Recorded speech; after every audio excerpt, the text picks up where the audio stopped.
What's up, fellas? Got a special one for you today. So, as you know, last episode, we kicked off that top 10 exercises we would do to speed run our physique trend. I'm really grateful to everybody that contributed, but that was for a specific purpose, and that's what we're going to talk about today.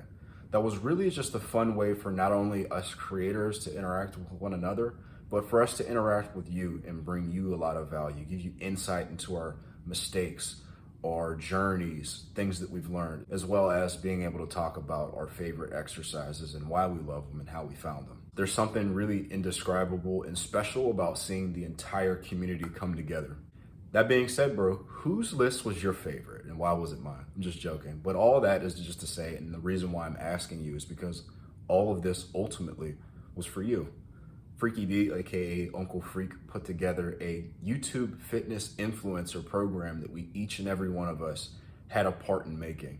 He put that together for us on Christmas, and this trend was a way of not only allowing us all to collaborate, but to make it as robust as we possibly could for you. As I said, not only having our favorite exercises, but our experiences, our mistakes, and then to put the cherry on top, we also included each and every one of our favorite PR songs. So mine is Hate Me Now by Nas. Thanks again to everybody who contributed. So Alex, NH, Jeffrey, everybody. It's too many people to mention. Each and every one of y'all, I'm giving you your flowers on this video. Nobody is a one-man show, and our community that we've built not only allows each and every one of us to thrive as creators, but it allows each and every one of us to bring you, the viewer, a special message that is wrapped around positivity and giving value. Make sure you check out that program after you watch this video, bro. I'm gonna give you one more list like I promised last time to include some more strength-based variations and then some variations of my staples and my top tier exercises. Also, watch to the end because I got a fun little challenge for you guys that are interested. So this list is going to be like, what would I do and what do I do when I want to speed run my performance? And then what hypertrophy staples do I keep in?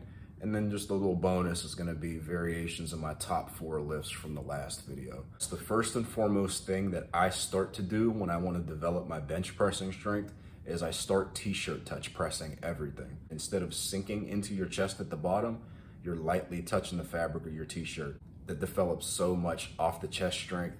You get better hypertrophy as well, and it'll make you a better bench press. When I first started benching this way, the poundages that I used were reduced dramatically, but over time, I started to build the strength back up and then even surpassed the old like sink bench press strength with my t-shirt touch numbers. Next up for me related to bench press actually has gotta be like a good old fashioned straight bar press down. I know the meta right now is to do dual rope push downs to maximize long head development so you can increase the size of your arms.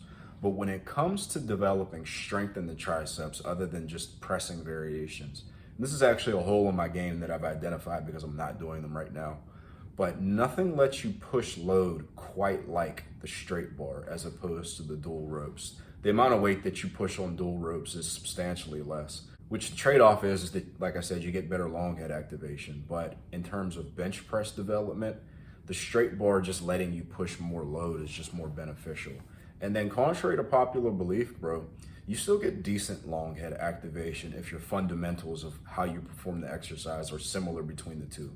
So by that, I mean full range of motion, you start all the way at the top, you do a full squeeze at the bottom. Look, I'm a lanky guy, okay? So my squat is a little struggle bus in terms of recruiting my quads, but I have a really strong posterior chain. And one of the squat variations that I really like for developing that hinge squat pattern is the SSB wide stance squat. Now I really like the wide stance SSB because it allows me to get in a lot of squatting volume in without beating up my shoulders, my biceps, my elbows. You get that a lot when you do a lot of low bar squatting or even high bar squatting, anything with a barbell on your back. It allows me to hedge that by getting in a variation that is a little bit more posterior chain bias when you're cranking down on the handles. Like it forces your back into spinal flexion a little bit. And it's just overall a good deadlift accessory as well for that. Next up on the list, strict barbell rows and cheat barbell rows. That's like with a mild cheat. There's the subpar powerlifting memes like bell curve or whatever type of graph this is. Look, man, I'm no mathematician, but it's no more than like a 4 on the cheating scale. That's as sloppy as I let it get. The first time that I deadlifted 500 pounds, I just did it on a whim. As I said, I don't do a whole lot of conventional deadlifting volume because I just don't care to. But what I did do was strict barbell rows and cheat barbell rows, because Brian Alsaru back in the day, and even to this day, really is a big proponent of barbell rows for strength. The two exercises that I was doing for my, posterior chain, I guess you could say, were one, a mutant version of an RDL, which fulfilled like the minimum lower body requirements, the cheat rows for me to be able to break something off the floor. And then the strict barbell rows really worked on my ability to breathe and brace, worked on my ability to keep a somewhat extended back, and then got my upper back and my lats jacked and stacked. Each of those exercises, by the way, are really good for hypertrophy too. It just depends upon the capacity in which you do them, like the rep ranges, your form, your tempo, things like that. My staples that I do all the freaking time, and that I didn't include on that list because they work smaller muscle groups, is seated calf raises, you got your wrist curls, and then I talked about abs on my top 10, but my leg raises are something that I just spam the crap out of. Each and every one of those exercises is excellent. I typically, after I do like my strength work or like my heavier compounds, like I said, it's just superset city after that. And that's how I really like using those exercises. A lot of people don't really like the seated calf raise, bro. I don't understand it. I've tried a lot of them, bro. I've tried the donkey calf raise, the standing one. I really connect best with the seated one, but really just fill in for whatever type of calf work you use or you prefer. Next up, exercises that work best for me, either because of my build or like my status as a lifter. Back extensions was something that I begrudgingly did not talk about on my top 10. I would do this to get jacked. I really leaned on back extensions when I hurt my back and I couldn't do really anything at all. I couldn't conventional deadlift, I couldn't barbell row, I couldn't squat. But weirdly, I could do back extensions, and that's what I did to maintain and build my posterior chain size. I really love Bulgarian split squats, bro. I love any movement that exposes my quads to that brutal pump that just makes me feel like I can't use my back. Where someone that is attached to like their performance, and I love moving a lot of weight, don't get me wrong, but what I care about most when I'm in my Johnny bodybuilder mode is, am I recruiting the target muscle adequately? I love feeling like my quads are hanging on for dear life, bro. And that movement, especially in combination with like front squats and the heel elevated belt squats, really lights my quads up. All right, we're gonna top this video off before we get to our challenge with just the variations of my top 4 lifts. And by the way, you can plug each and every one of these lifts that I just talked about into that program that's in the description that Freaky D made for us. This is actually why I'm doing this, to give you more tools in the toolbox. If you wanted to go with, a bald Omni-Man version of the program or mix and match, and you just wanted to use a few things that I really like. So starting from number 4 up, number 4 was ring push-ups. It wasn't number 1 like some people probably thought it was going to be, but it was up there. And I do legitimately feel like if I had to go back in time, it would be an exercise that I would really lean on, because it's given me a lot of growth and just a lot of enjoyment in my training the past 4 or 5 months or so. If I were to do a variation of that lift, there's a couple that I like, but my favorite that I've tried is the barrel press, or like the fly press. Alex just actually did this in a training video. He came in a little closer. You can also come out a little wider and make it more of like a fly. So it's like a fly to press ratio, right? The idea is that you just come out wider than you do on a dumbbell bench, right? So on a dumbbell bench, you stay in pretty tight like that. And if the dumbbells are heavy enough, it's gonna restrict the range of motion a little bit. But by turning them out neutral and just coming out wider, you can restore the entire reason why you're using dumbbells to begin with, is to get that stretch. And it kind of feels like ring push-ups almost. Number 3 was RDLs. Good mornings are like the easiest one-to-one comparison that I would make. I really like the what I call the jetpack good mornings, with an SSB.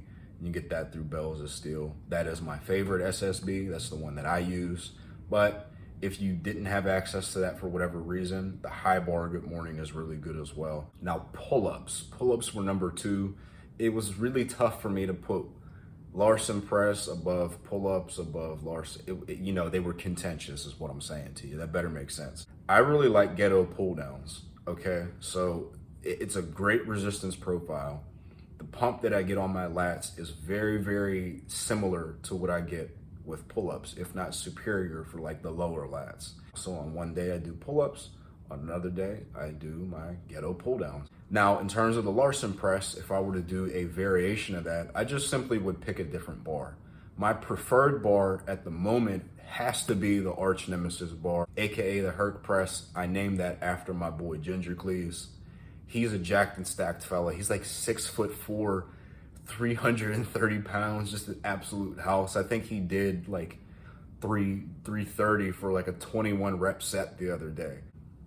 Now I want to talk about that challenge that I mentioned at the beginning of the video. Arnold Schwarzenegger was a big proponent of 50 pull-ups, up to 50 pull-ups to open up his back workouts. And he mentioned doing them at a body weight of 240 pounds. It's like an inside joke between myself and my boy BQ that pull-ups don't count until you're 220. And then I messaged him instantly. I'm like, bro, pull-ups don't count until you're 240 now, and here's why. So the pull-up inflation is very much real, is very much an issue that affects you and I. So I have an open challenge, and I'm gonna nominate a couple people I actually wanna see this from. I wanna see how many pull-ups you can do with a total body weight of 240 pounds. So that's body weight plus load added. The stipulations are, gotta be full range of motion. Do them like as if you were doing them bodybuilder style. And then if you weigh more than 240 pounds, like one of my nominees weighs more than 240 pounds, add 1 rep for every 10 pounds over 240 you are at the end. So like if you weigh 260 and you do 12 reps, you would then add 2 more to it to bring up your total rep count.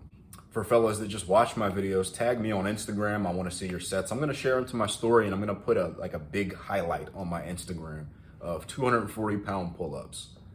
I'm going to nominate Alex, my man Marcellus Williams, obviously myself. I'm going to participate.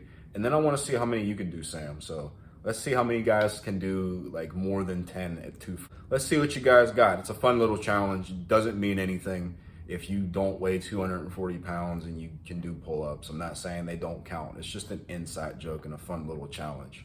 If you have any questions about this video, please let me know. If you have any questions about the program, please direct them to Freaky D on his video. He would be more than happy to answer them for you. Y'all have a beautiful day. Watch these videos now that you've watched this one. Bye-bye.